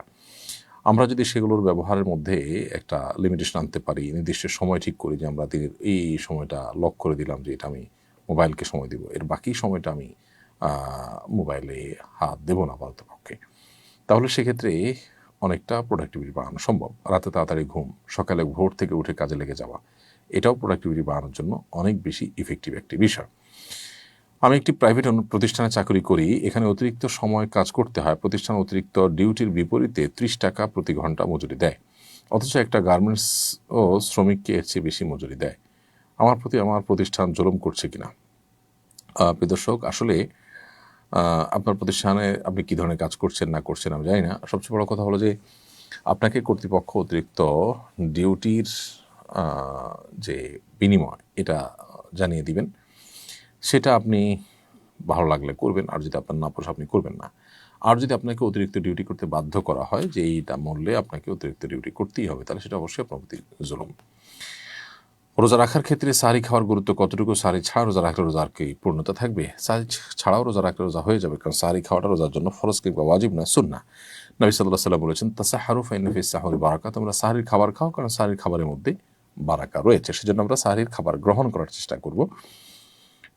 অল্প কিছু হলেও, সামান্য কিছু হলেও, একটু পানি হলেও পান করব সাহারির নিয়তে। কিন্তু যদি সাহারি ছাড়া আমরা রোজা রাখি, কেউ ভোর রাতে উঠলামই না, একসাথে ফজর নামাজ পড়লাম, রোজার নিয়ত করলাম, ইনশাআল্লাহ এতেও রোজা হয়ে যাবে। নারীরা কি মাহরাম ছাড়া হজ বা ওমরা করতে যেতে পারে? নারীরা হজ বা ওমরা তো সাধারণ অবস্থাতে করতে পারবেনি, কিন্তু তাদের সাথে তাদের মাহরাম পুরুষ থাকতে হবে। কেন মাহরাম পুরুষ থাকতে হবে? কারণ হজ বা ওমরা এটা সফর করে আদায় করতে হয়। যদি কেউ মক্কাতে থাকেন, এমন অবস্থায় থাকেন যেখানে আসলে সফর কোনো দূরত্ব না, তিনি যদি মাহরাম ছাড়াও হজ করে ফেলতে পারেন, তার হজ জায়েজ আছে। তারপরেও মাহরাম সাথে থাকা অবশ্যই উত্তম, তার নিরাপত্তা এবং সার্বিক তার প্রাইভেসি মেনটেন করার জন্য। আর সফর করে যেহেতু আমাদের বেশিরভাগ মানুষকে হজ করতে, ওমরা করতে যেতে হয়, তো সফরের ক্ষেত্রে শরিয়ার কমন নির্দেশনা রয়েছে। নবী সাল্লাল্লাহু আলাইহি ওয়াসাল্লাম বলেছেন, লা তুসাফিল মারআতু ইল্লা মা'যি মাহরামিন, কোন নারী মাহরাম ছাড়া সফর করতে পারবে না।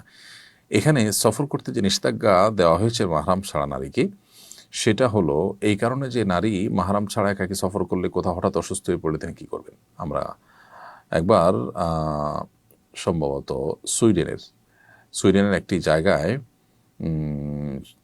একটা ভালো বড় লেক আছে, যে লেকটা বেশ পুরাতন, বোধহয় রেইনফল বলা হয়।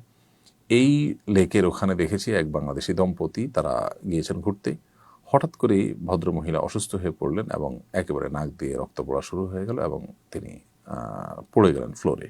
প্রচণ্ড ঠান্ডা সেখানে, ওই অবস্থায়। তো তার স্বামী সাথে ছিলেন, স্বামী তাকে তাড়াতাড়ি করে তার কোলে নিলেন এবং সেবা শুশ্রূষা করছেন, দেখভাল করছেন। এই যে কাজটা, যতক্ষণ পর্যন্ত অ্যাম্বুলেন্স না আসছে, চিকিৎসাকর্মীরা না আসছে, ততক্ষণ পর্যন্ত তাকে যে সেবাটা দেওয়া, এটা এই ভদ্র মহিলার সাথে তার যদি মাহরাম পুরুষটা না থাকতেন সেখানে, ওইটা এমন একটা জায়গা যে আমরা কয়েকজন পুরুষ লোক যারা সেখানে গেছি, একটু আমরা দেরিতে গেছিলাম, যার কারণে সন্ধ্যার পরে ছিল সময়টা এবং মানুষজন ছিল না, আমরা ছাড়া সেখানে আর কেউই ছিল না। এই ভদ্র মহিলা যদি একাকী থাকতেন কিংবা অন্য নারীর সাথে থাকতেন, তাহলে অনেক কাজই তার জন্য জটিল হতো। তো এই জন্য আসলে মাহরাম পুরুষ সাথে থাকার কথা বলে, এটা মানে নিরাপত্তার জন্য শুধুমাত্র। এই জন্য হজ এবং ওমরা মাহরাম পুরুষ সাথে নিয়ে তাকে করতে হবে। যদি মাহরাম পুরুষ যাওয়ার মতো না থাকে, তারপর হজ ওমরা করা আবশ্যকই হবে না। আর যদি মাহরাম পুরুষ ছাড়া কেউ হজ ওমরা করে ফেলেন, আদায় হয়ে যাবে, কিন্তু গুনাহগার হবেন। বেশিরভাগ পারফিউমে অ্যালকোহল মেশানো থাকে, এসব পারফিউম ব্যবহার করে নামাজ পড়লে নামাজ হবে কিনা? প্রথমত এই অ্যালকোহল যেটা থাকে, এটা পাক না পাক নিয়ে ওলামাদের মধ্যে নানামুখী বক্তব্য রয়েছে। দ্বিতীয় কথা হলো যে এটা বাষ্প হয়ে চলে যায়। এই জন্য নামাজের ঠিক আগ মুহূর্তে না লাগিয়ে কিছুক্ষণ আগে লাগালেন, একটু গ্যাপ হয়ে গেল, তারপর আপনি নামাজ পড়লেন, এই সারা নামাজ হয়ে যাবে, কোনো অসুবিধা নেই।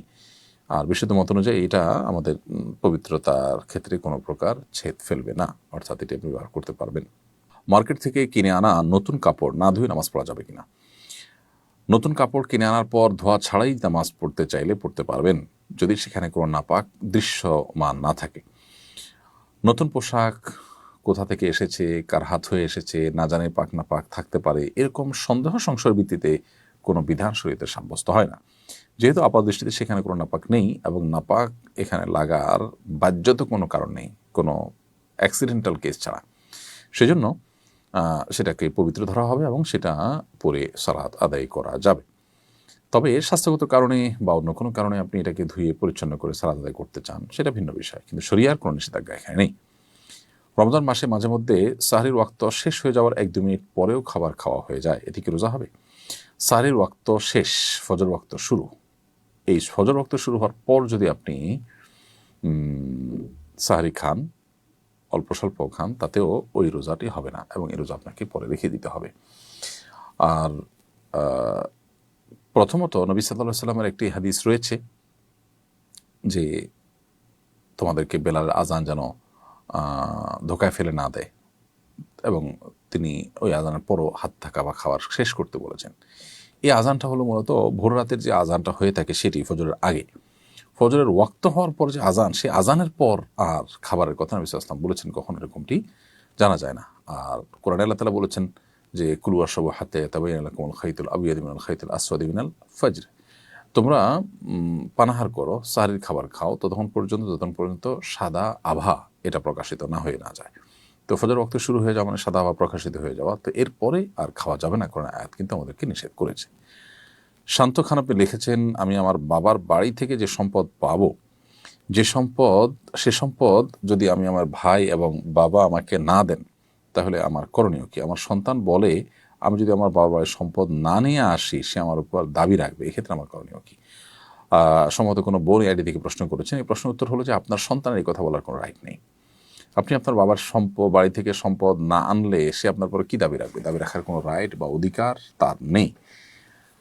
আপনি কোনো সম্পদ বাবার বাড়ি থেকে পেলেন কিংবা উপার্জন করলেন, সেটা আপনার, আপনি সেটা রাখবেন, দান করে দিবেন, অথবা কিছু রেখে যাবেন। আপনার মৃত্যুর পর সন্তানরা সেটার ভাগ পাবে, মালিক হবে। এটা সম্পূর্ণ আপনার বিষয়। এখানে সন্তানের কোনো দাবি দেওয়ার ব্যাপার নাই যে সন্তানের প্রাপ্য আছে, যে না বা মা হয়ে নানার বাড়ি থেকে তার পাওনা আছে, এমন না। মা নানার বাড়ি থেকে কোনো কিছু নাও পেতে পারে, কোনো সম্পদ নাও থাকতে পারে, আর থাকার পর সেগুলো মা চাইলে খরচও করে ফেলতে পারে, এটা একান্ত তার ব্যাপার। শরীয়ত মানুষের ব্যক্তি স্বাধীনতাকে এমনভাবে নিশ্চিত করেছে যে আপনার সম্পদ আপনি আয় করে আপনি ব্যয় করবেন, এখানে কারোর কোনো ইন্টারফেয়ার করার স্কোপ নর্মালি নেই। তো সেই জন্য আপনার সন্তানের বলাটা সঠিক নয়। এরপর কথা হলো যে আপনি আপনার বাবার বাড়ির সম্পদ তারা না দিলেও যদি আপনি জোর করে তাদের কাছ থেকে আনেন, সেটা আপনার জন্য জায়েজ হবে, বরং উত্তম হবে। কারণ কিয়ামতের ময়দানে তার আসামি হবে যদি তারা আপনার সম্পদ থেকে আপনাকে বঞ্চিত করে। আর যদি আপনি স্বেচ্ছায় বলেন যে না, আমি দাবি রাখলাম না, আমার ছেলেদের মেয়েদের আমার আছে অনেক, ভাইদের নাই, দিয়ে দিলাম, তাহলে ঠিক আছে, সেটা আপনার ইচ্ছা। কিন্তু তারা না দিলে জোর করে বা আপনি আইনি লড়াইয়ের মাধ্যমে সেটি আদায় করতে পারেন, সেটা একান্ত আপনার ব্যাপার। আমি কলেজ ছাত্রী, হোস্টেলে থাকি। আমাদের হোস্টেলের ঠিক পাশেই মসজিদ আছে। মাঝে মধ্যে নামাজ জামাতে সালাতের আওয়াজ রুম থেকেই পাওয়া যায়। আমরা চাচ্ছি রমজানে মসজিদের মাইকের সাথে এখানে একটা সাউন্ড বক্স যুক্ত করে মসজিদের জামাতে শরিক হতে, এটা জায়েজ হবে কিনা? না প্রিয় দর্শক, এটি জায়েজ হবে না। মসজিদের পার্শ্ববর্তী বিল্ডিং থেকে মসজিদে যদি আপনি জামাতে শরিক হন, এখানে বিচ্ছিন্নতা আছে, কারণ দুইটা ভবন আলাদা। আর ওলামা ইকরামের ক্ষেত্রে কিছুটা সৌদি আলেমরা কিছুটা শিথিলতা প্রদর্শন করেন, কিন্তু হানাফি মাযহাব অনুযায়ী আপনার এভাবে ইক্তেদা বা এভাবে জামাতে শামিল হওয়া সহি হবে না। নিজের মতের পক্ষের লোক না হলেও কি কি উপায়ে অন্য মুসলিম ভাইয়ের সাথে আন্তরিকতাপূর্ণ সম্পর্ক স্থাপন করা যায়? নিজের মতের লোক না, কিন্তু মুসলিম আহলে কেবলা আহলে সুন্নাত জামাতের অনুসারী আপনার মুসলিম ভাই, তার সাথে আপনি সৌহার্দ্যপূর্ণ সম্পর্ক তৈরি করবার জন্য প্রথমত হাদিয়া উপঢৌকন, সালাম বিনিময়, তার কল্যাণকামী হওয়া, তার মিশনটা সাকসেস হওয়ার জন্য তার ভালো কাজ কোনো থাকলে সেটাকে সহযোগী হওয়া, তার সাথে ভিন্নমত আছে কিন্তু যে বিষয়ে ভিন্নমত না সেই বিষয়ে একে অন্যের সাথে কাঁধে কাঁধ মিলিয়ে কাজ করা, এসব বিষয়গুলো নিজের মধ্যে আন্তরিকতাপূর্ণ সম্পর্ক তৈরি করতে সাহায্য করবে ইনশাআল্লাহ তাআলা। বন্ধুদের সাথে মজা করে কি মিথ্যা কিছু বলা যায়? এবারে শরীয়ত কি বলে?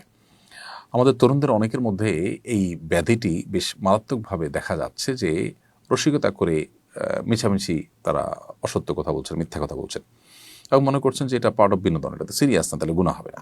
অথচ মিথ্যা এতটা ভয়াবহ অপরাধ, এত বড় গুনাহ যে সিরিয়াসলি মিথ্যা বলা তো গুনাহ বটেই, পাশাপাশি কেউ যদি রসিকতা করে দুষ্টমির ছলেও মিথ্যা বলেন সেটাও কিন্তু গুনাহ এবং কবিরা গুনাহ। এই জন্য নবী করিম সাল্লাল্লাহু আলাইহি ওয়াসাল্লাম বলেছেন, আনা যাইবুন বিবাইতিন ফি ওয়াসাতিল জান্নাহ লিমান তারাকাল কিযবা ওয়া ইন কানা মাযিহান। যে ব্যক্তি মিথ্যা কথা পরিহার করবে, হোক সেটা দুষ্টমি করে, রসিকতা করেও যে মিথ্যা কথা বলবে না, সে ব্যক্তির জন্য নবী সাল্লাল্লাহু আলাইহি ওয়াসাল্লাম জান্নাতের সেন্টার পয়েন্টে একটি প্রাসাদ আল্লাহর কাছ থেকে পাইয়ে দেওয়ার দায়িত্ব দিয়ে নিয়েছেন। এই জন্য মিথ্যা সর্বাবস্থা পরিত্যাজ্য, হোক সিরিয়াসলি হোক সেটা দুষ্টমি করে আপনার বিনোদনের চলে। রসিকতা করে ইমানদার মুসলিম একজন মানুষ তিনি মিথ্যা কথা বলবেন না। একটু ঘুরিয়ে বলা, যেটা সরাসরি মিথ্যা নয়, সেটা ভিন্ন বিষয়, কিন্তু যেটা একেবারে ডাইরেক্ট মিথ্যা, সরাসরি মিথ্যা, যেটা একেবারে কাটা মিথ্যা, সেরকম কোনো মিথ্যা কথা বলা জায়েজ নাই, এমনকি রসিকতার ছলেও। সেই জন্য কিন্তু গুনাহগার হতে হবে, আল্লাহর কাছে জবাবদিহি করতে হবে। আল্লাহ আমাদেরকে বোঝার তৌফিক দান করুন। প্রিয় দর্শক, দেখতে আমরা অনুষ্ঠানের একেবারে শেষ প্রান্তে চলে এসেছি, সময় হয়েছে আমাদের বিদায় নেওয়ার। আমরা যে সমস্ত কথা শুনলাম, জানলাম, বুঝলাম, আল্লাহ তাআলা আমাদের সবাইকে আমল করার তৌফিক দান করুন। হাযা মা ইনদি ওয়াল ইলমু ইনদাল্লাহ ওয়া জাযাকুমুল্লাহু খাইরান। আসসালামু আলাইকুম ওয়া রাহমাতুল্লাহি ওয়া বারাকাতুহু। আসুন্নাহ ফাউন্ডেশন, উম্মার স্বার্থে সুন্নাহর সাথে।